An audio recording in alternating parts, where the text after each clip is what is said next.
Welcome to special holiday edition of, I guess I'm calling this the Karagienakos Kitchen. And today what I'm going to do is I am going to show you how to veganize your baklava recipe. I'm not going to share my recipe, which is actually my Yia Yia's recipe, except for the vegan part. But I may one day go into business selling that. I don't know. But anyhow, I'm not giving it away. But if you've been wondering, Diane, how do you make your baklava vegan? I'm going to show you how, and also some really great time-saving tips. So first thing, we're going to preheat our oven to 350. Always check and make sure you're not storing something in there, as one is wont to do. Clear. I have already pre-ground the nuts. Now mine is Greek, so I only use walnuts. I know different recipes have different ingredients. Some use pistachio, some not in the nuts, but later on in the recipe there might be lemon or rose water or orange rind. Not mine. Mine is just the nuts combined with a little bit of sugar and cinnamon, which I've already ground up because that would make for really dull TV. Or YouTube, whatever you're doing. I should probably toss this around a little bit more. Speaking of time-saving tips, so grinding the nuts can take a while. Sure, you can use a food processor. I don't. I don't want to run the risk of getting them too mulchy, too fine. You want to have a little bit of, some good texture in there. So I go old school with one of these. And this may have actually been my mother's. I'm not sure. I just know I've had it a long time. But here's a nice time-saving trick. So if your baklava is half as good as mine, you always have friends saying, do I get some this year? Do I get some this year? Here's one way. You can say, yeah, if you come over and help me grind the nuts. So I actually have 3 of these things, because people can help you grind the nuts and then they can take some home. So tell people to come over with the Tupperware to take some baklava home, put them to work, and tell them to bring wine. If you do that, super fun. So, this is my walnut and sugar and cinnamon mixture. And again, everybody's going to have different quantities of that. That's just mine. So now the veganizing part. Well, almost. Next, your phyllo dough. I think they're all vegan. All the ones that I always look at the label and they always, bad lighting, are vegan. But just, it's always a good idea to check the label of the one you're buying just to be double sure. So there's that. Aha, now here's where it gets tricky. Honey and butter. So the butter part, let's do that first. I've never tried any other brand.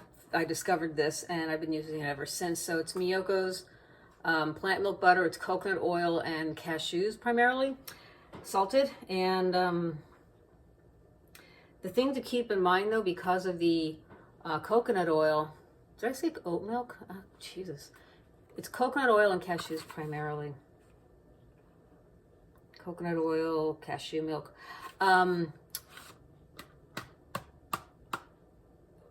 Coconut oil liquefies at a lower temperature than other oils and butter. So you got to be careful because the first time I made this, it just, when this is at room temperature, it liquefies. This lighting's really bad. Okay. How about this? It liquefies. So what I did, I experimented with this a little bit. Normally I would use a pound of butter.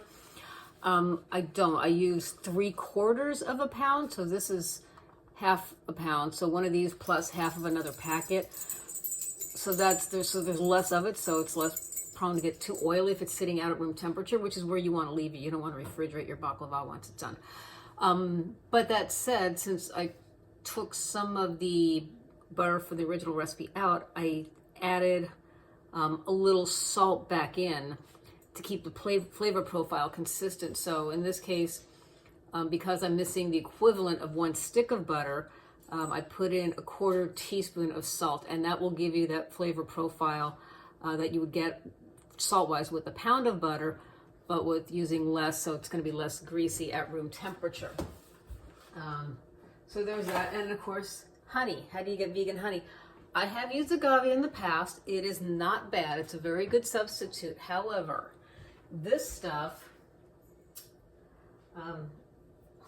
it's It's been in the fridge for a while, so it's kind of crystallizing there, but it'll be fine. It's Melody, Mellody, and it is a plant-based honey. Really, really good. This stuff is not cheap, so you're not going to keep this around to put in your tea or however else you consume your honey. But for some special occasions, like baking baklava, this is the best you're going to get. Okay? So now, with all the ingredients, let's start having some fun. So now we're layering the phyllo dough, and that's up to you, how much you like to layer it. I know a lot of the times, just making sure it's running. A lot of the baklava I've tried, in stores and whatnot, it just seems like it's phyllo, nuts, phyllo, and if that's how you like to make it, or if that's easier, you do you. I like mine really layered. So there's the base layer, which is definitely going to be more than you would normally do in. And then we're going to do layers and layers of the nut mixture. I like using my hands. It's just quicker. I try to just distribute it as evenly as possible. And again, you'll just kind of get a feel for yourself how much you want to use with each layer, because you got to save some for the end.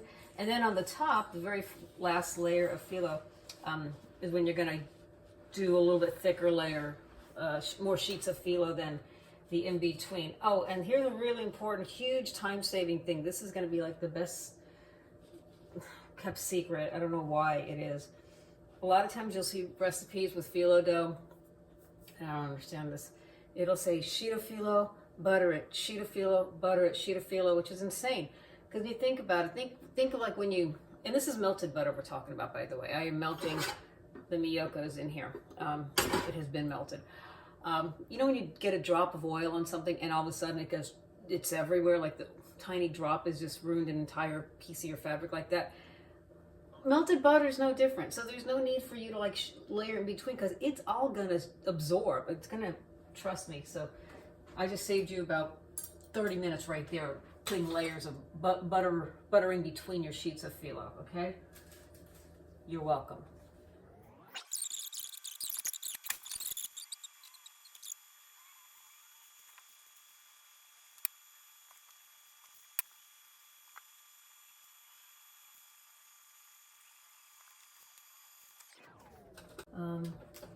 Yeah, I went to this vegan potluck and I brought this, and most people loved it, but I was, lucky me, seated next to the smartest person in the room, who's an expert on SOS, salt, oil, sugar-free food, which is great. A lot of, all the food had to be carefully labeled for people who are on those diets, and I respect that. But when I told her what I brought and what I used, and that it had contained cashews and coconut oil, she started lecturing me, and you can make it without those things. And I said, it's not going to happen. She insisted, like, yeah, you can do it. I'm like, I don't want to do that. It's very annoying. So, people like that giving vegans a bad name. So yeah, you'll notice I still have not buttered anything yet. But what I'm going to do is I'm going to start slicing it now, because that's going to be a big time saver too. Because once you butter it and you start slicing it, it sticks to your fingers, and it just takes a lot longer. So just slicing these on the diagonal. And I'm going to pause for a moment here to warm up the butter a little bit. It's been sitting at room temperature for a while, but I just want to, it kind of separates out because the different ingredients. I kind of want to make it a little more uniform again before I start putting it on here. Not too high a temperature. I could use a bigger knife, but I kind of want to make sure I'm really feeling that the knife is penetrating all these layers as I go, so I use a smaller knife. But you want to make sure your knives are always really sharp in any context. Nothing worse than a dull knife. That's what I always say. A good sharp knife and a nice wooden cutting board, it's better than any kind of therapy.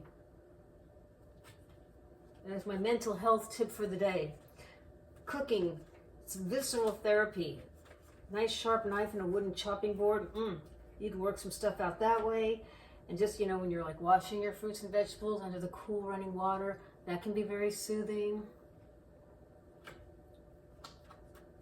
I think people are too addicted to convenience. They think they don't have time to wash their own fruits and vegetables. So they buy it pre-cut or cut it. So it's pre-washed and pre-chopped in plastic containers, single-use plastic containers no less. But they have time to sit and doodle their devices all day. Now, don't get me wrong, I'm as guilty as anybody else when it comes to doodling my device too much. But that said, there's always time for doing this stuff in the kitchen, very hands-on. Same thing with this. It's tedious, it's, you know, time-consuming. Yeah, food processor would be quicker, but what's the joy in that, you know? And you get better results with that. So, all right, this should be good. It's never going to be completely emulsified and smooth and creamy, but it's pretty darn close.